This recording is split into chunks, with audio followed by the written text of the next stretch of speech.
because a lot of schools feel like they have to choose whether they're meeting kids' academic needs or they're meeting their social needs. They have trouble doing both, in part because, it's a system. And a system is designed for the majority of students. And so trying to figure out the flexibility to meet the students who are outliers or the range of needs of students can be really tricky.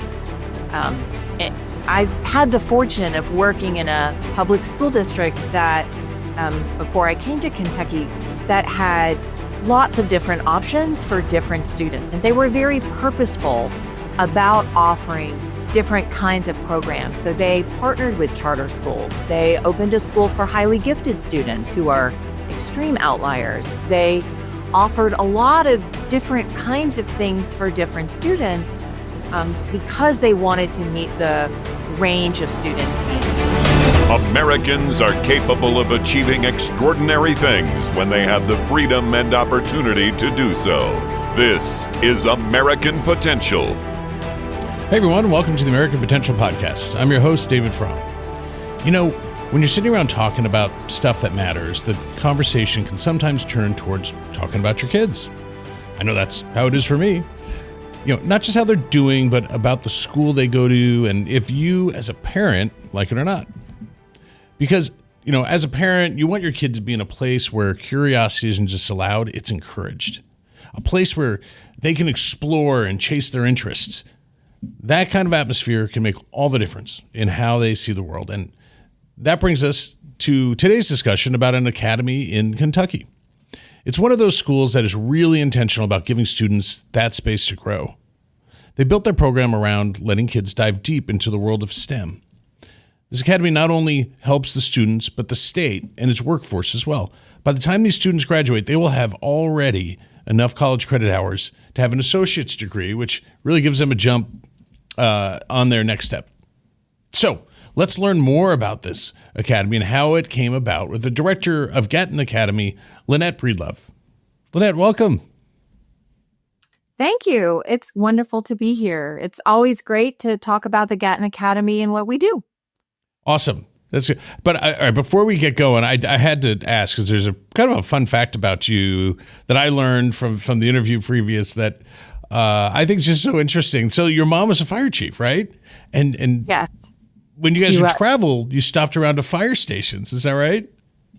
Yes. My mother never goes anywhere without stopping at a local fire station and to see how they approach things and includes a tour. So anytime I've traveled with her, I've gotten to see a local fire station, and I have lots of pictures from all of her world travels of all the fire stations that she has seen. Yeah, that's going to be pretty fascinating. How cool. It is pretty fun. She probably was a bit of a trailblazer. Was she a bit of a trailblazer? Oh, definitely. She was the first female fire chief to come up through the ranks in Texas at the time. And certainly she was a fire chief and working in firefighting at a time when that was very unusual for women. Yeah. God bless her. That's great. Yeah. All right. I've been very lucky. That's cool. Well, probably a lot of her rubbed off on you and, what you're now leading at Gatton Academy. So maybe just talk to us about where the idea came from for Gatton Academy and what was the timeline and getting it open and up and running. Sure. Well, the first efforts to think about an academy in Kentucky started in 1998. At that time, there was an academy in North Carolina that was a statewide academy that was like a public boarding school. Mm-hmm. It was a standalone campus where students came from all over the state to learn at advanced level to finish their last couple of years of high school. And in Texas, there was an academy at the University of North Texas. So they utilized a different model where they utilized the university system to give students opportunities to really advance for their last 2 years in high school. And in Kentucky, there was a big push to advance education. At the time, Kentucky was not a leader in developing engineers or people in STEM careers. So there was a lot of thinking about how to change that for the state. And one of those efforts was a proposal to develop an academy specific to Kentucky that was modeled after North Carolina and Texas's academies. But it took a long time and a lot of advocacy to develop it because we did not open our doors until the 2007-2008 school year.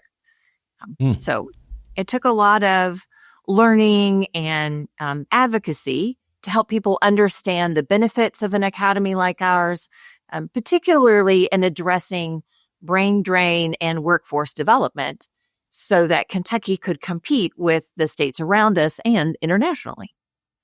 So it was the challenge getting started. Was it convincing people that there was a need for it and that the resources should be spent to open a school like this? I think, yes, part of it was that it was going to require a significant investment to create an academy like ours, but also to help people understand what an academy like this could be, because most people, particularly in our area, don't send their kids to boarding school. So the thought of sending your kids away to school is really different. And also thinking about what a public entity could look like that would provide opportunities for students at such a high level, that was also a hurdle. So helping people understand how they could stay connected to their communities where they came from and the schools that they were used to, at the same time taking advantage of a university environment, took some time for people to wrap their heads around and for legislators to understand why they should invest those dollars in Kentucky's future. So maybe explain a little bit about what the academy does and what it offers students, particularly what's different than just a regular student experience in a run-of-the-mill, semi-high achieving school. Sure. Because we're located on a university campus, we can take the ceiling off of learning for our students, and they have all of the resources that the university provides, particularly like physical resources like an electron microscope or other laboratory opportunities that a typical public school district, particularly in rural Kentucky, cannot provide. And which university are you guys co-located with? So we're housed on the campus of Western Kentucky University. We're in Bowling Green, Kentucky, about an hour north of Nashville. And WKU was selected as the right place because the Center for Gifted Studies has been at WKU for over 40 years.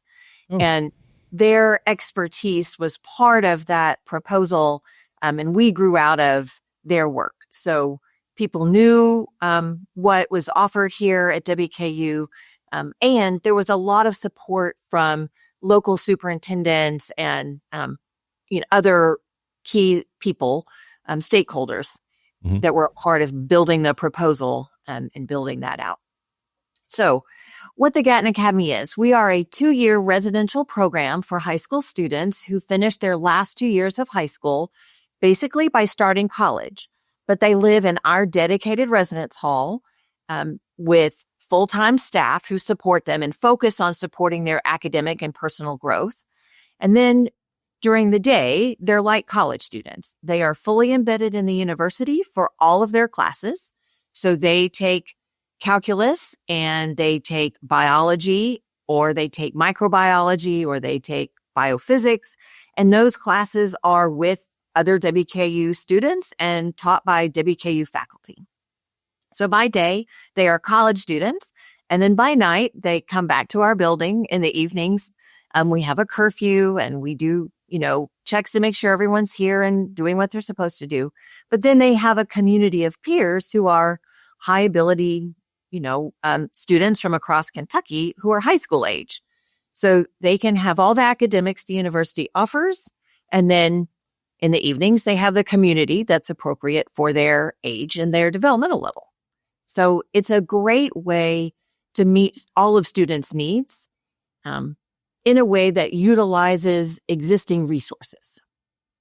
Great. So what attracted you to Gatton Academy and kind of working there, really? So my career has been almost all in gifted education. I started as a special education teacher, teaching students who were struggling learners, and then literally cross the hall to work with gifted students in that same school. But I found that gifted students or high ability learners are exceptional learners in the same way other students who receive other special educational students are, in that they need something that's often beyond what is offered in a typical school setting. Because they're just a little bit of outliers from, what the school was designed to serve. And so when I learned about the Gatton Academy, I was really excited to see a program that was so fully designed for advanced learners, for learners who were ready for much faster and much more in-depth academics, but also were still teenagers. And so being in a really unique place like this has been a wonderful experience for me. Part of the highlights is I get to see students during 2 really intense years of their lives, right? Teenage years Sure. are something else. And most of us would probably not choose to go back and be teenagers again. But then I also get to see where they go as adults and reconnect with them because they stay really close with our community, which is really wonderful. So, and as an educator, it's a little unusual to be able to see where your students go after they leave your school. And so it's lovely to have that opportunity. And so how do you decide which students to accept? Is it kind of similar to college, like where they apply and you evaluate them? Like what's the process like? Sure. It is very much like applying to a selective university. So students apply through our online application. They write some essays. They tell us what their extracurricular activities are. They have to have a 22 math ACT score or the SAT equivalent. And then they have to have letters of recommendation. And then from there, we select students to interview and they go through a panel of interviews and have a day on campus, learning a little bit more about who we are, what we do, and giving them a chance to figure out if we're the right fit for them. At the same time, we're getting to know them, so we know if they're the right fit for us. And then we invite about 100 students each year from there. It's very important to us that we are a statewide program. So in order for a student to be eligible, they have to be a Kentucky resident when they apply. And we want to serve students from all over Kentucky. And we know that students all over Kentucky do not have the same opportunities. So we have something of a holistic process, particularly through the essays and the interview process. We're looking for students who are a little more mature than your average high school student because they're going to live on a college campus and manage their own time and, their own schedules. And we want to serve students who are really interested in STEM because our program is very rigorous. And if you don't love science and math, making it through calculus 2 might be really difficult for you. I would say so. I never made it through calculus 2. I barely got through calculus 1, I'm happy to say, but I didn't even know there was a calculus 2. Oh, well, there's a lot of math. I imagine so. So it's got to be pretty interesting to bring so many motivated students and high achieving students together under one roof. And there's probably challenges, but also I imagine there's just some really cool things that happen when you bring that caliber student all together. I don't know, what's it like? Like what's kind of the dynamic that, and are there things that stand out to you about that? We have worked very, very hard to develop a culture of support and not a culture of competition. So our students are coming from schools where they were the smart kid and, vying for valedictorian is a big part of that and having perfect GPAs. And there's a big spirit of competition often in many schools. And we've worked really hard to build a culture where they're all high ability students who've been used to that kind of competing, but now we want them to be the best version of them, and they all have different strengths. And we're going to put them through really rigorous courses in every STEM area. So you might be really great at math, so those kids who take calculus 2 and beyond, or you might be really great at biology, and those are different skill sets. And so we have built a culture where students help each other even when it gets hard. And so it's wonderful to see students helping each other through that struggle and acknowledging that now they're in a place where learning is hard and they haven't been in that environment before. And so the level of support they have for each other is really, really rewarding.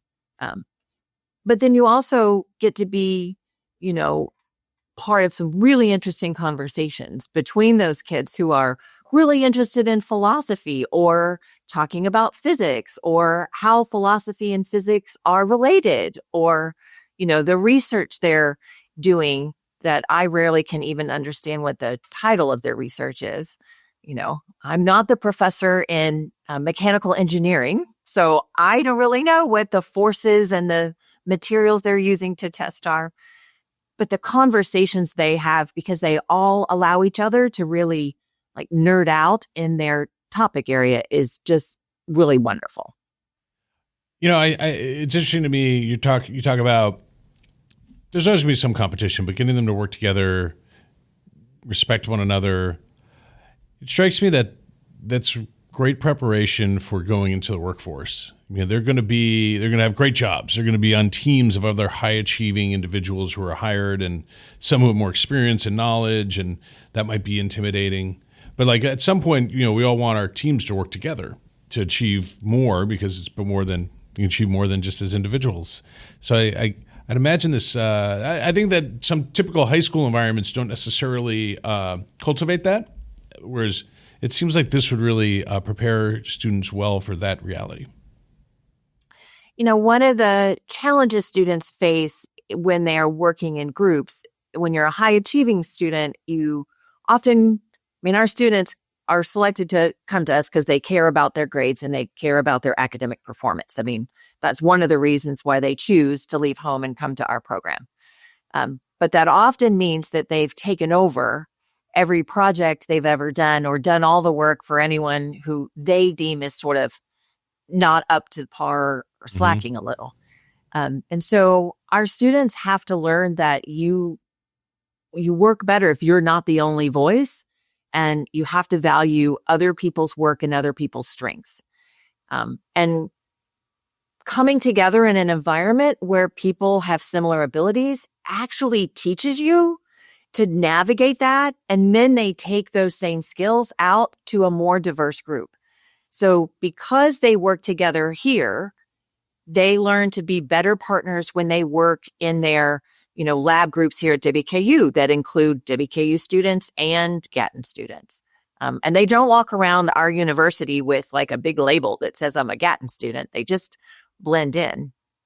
But learning to navigate differences and respect differences and respect different people's opinions and listen to those opinions is really important.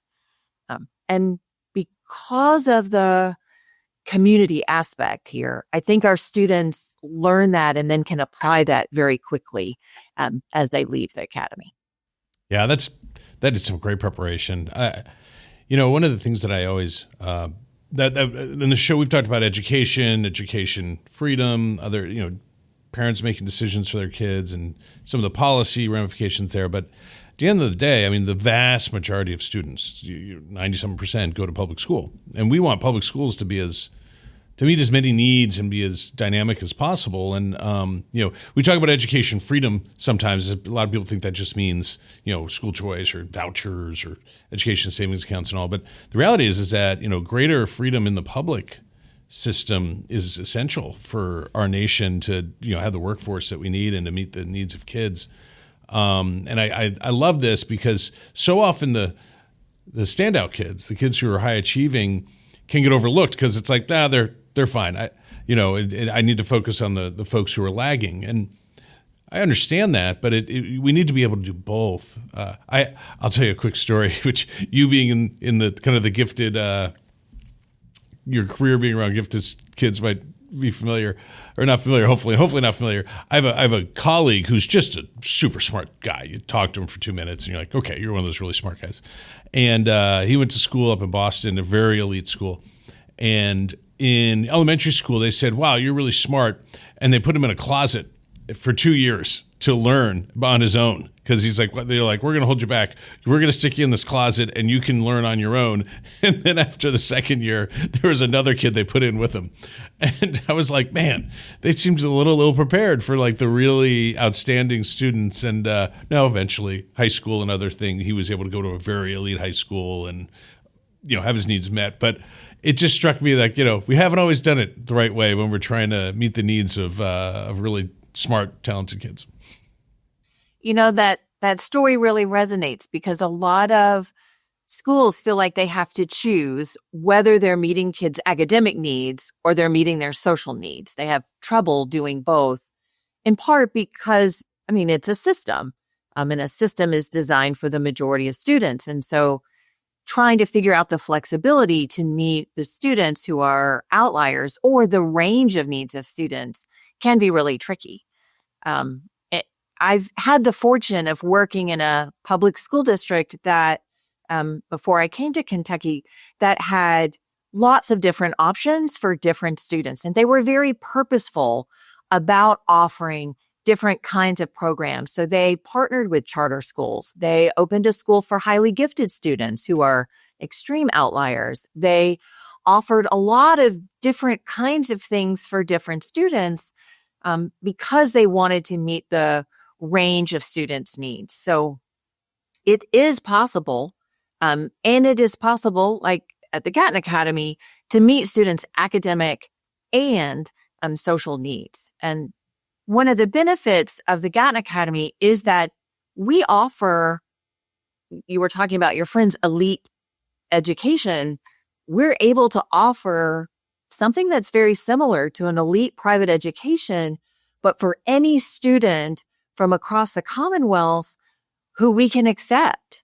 And so, we provide something that a kid who's from a low-income family from rural Kentucky might not even know was an option and out there, to give them the same opportunity that a more advantaged student might have. And that can change the economics, not just of that student and their family, but of the entire state. Totally true. Yeah. Let me ask you, what's the cost for students to attend the academy? So the students' tuition, housing, and meals are all paid for by the Commonwealth of Kentucky. So they receive essentially full scholarships for their 2 years with us. And that is a purposeful investment so that it is accessible to any student that we accept. There are other academies like ours in other states that only provide tuition-based scholarships. They don't provide the housing, which would mean in Kentucky, the vast majority of our students wouldn't be able to afford to come to us. So the investment from the state makes Gatton really possible for students from across the Commonwealth. That's fabulous. Yeah, I love to hear that. Well, maybe as we kind of look to eventually close here, tell me about some of the stories of former students, because that's really, I guess, one of the ways that we evaluate the success of an endeavor like this. I imagine there's some students who've done just some amazing things. So maybe you could share some stories about former students and what they've achieved after they graduated. It's really fun to see where they go and what they choose to do, and just be a part of watching them grow. We have a student from Estill County, Caleb. He was so interested in the outdoors. Like any chance he had, he was on a hike or walking somewhere. And growing up in Eastern Kentucky and on a farm, that was very much his roots. He's one of our students who had the opportunity to go away to college. He happened to go to Harvard, but came back because he really wanted to be part of his home community. And he did a master's degree in biosystems and agricultural engineering, and he works for a stream restoration company and, works on his family farm. I didn't know stream restoration was a thing, but No. it is.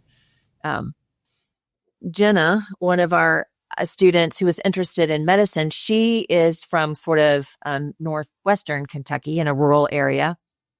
She stayed at WKU and went to finish college 2 years after us and then went to medical school.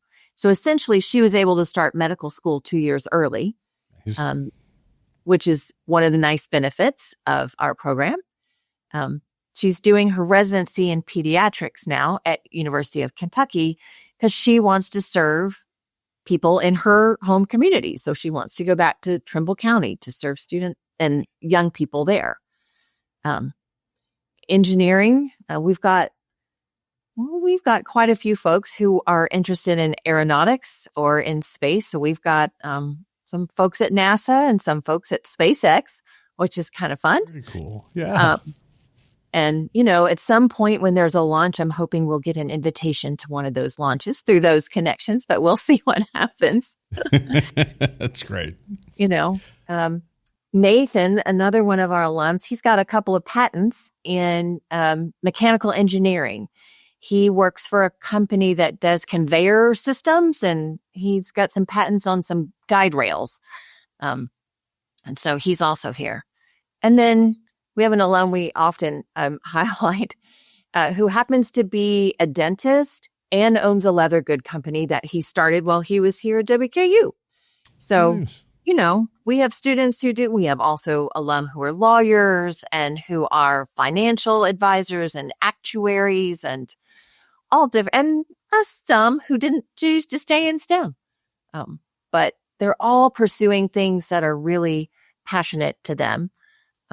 And 87% of them will major in STEM or STEM-related fields. So STEM-related are healthcare or teaching. Got quite a few math teachers. So it's just really wonderful to see where they're launched and the difference they're making in their communities. Well, I just love the idea that these motivated, intelligent kids can kind of be set off to run, and achieve and just let their mind expand and kind of operate at its highest level with colleagues, like what not classmates really, but I think it was colleagues. And what great preparation. I'm so happy to hear about the work that you all are doing, Gatton Academy. I hope you guys have enormous success and it just continues to grow. And I'd be excited to hear 10 years from now about even more alumni stories, because there's probably just going to be more new and great, interesting things happening. Well, certainly they're going to be working in fields that aren't fields that we have today in 10 years. Good point. We'll have students who are experts in AI and doing all kinds of interesting things. They probably already have students that are expert in AI, at least comparatively to a lot of us. Well, we did have an alum presenting the other night about the benefits of working at his company that is at the forefront of AI. So he was recruiting current students to consider taking a gap year. Nice. That's some great richness. I hope that those kids can keep soaking up, and it should hopefully benefit, the nation, but especially Kentucky. So I think what a wonderful program. So, Lynette, thanks so much for joining us and sharing your story. Well, thank you for giving me this opportunity. We're really proud of what we offer students and of our students' success. And we're really grateful that the Kentucky General Assembly has continued to make this an opportunity that's accessible to students statewide. Yeah, that is great. Well, thanks again. Folks, if you like this episode and would like to stay connected with the podcast, be sure to like and subscribe to our channel, as well as following us on Facebook, Instagram, and YouTube. And always remember, liberty and freedom are easily taken for granted. Don't take it for granted. Go out there and defend freedom and liberty. Thanks for joining us, and we'll see you on the next episode. Thank you for listening to American Potential. You may listen to more stories from Americans working every day to expand freedom and opportunity in their communities by visiting AmericanPotential.com.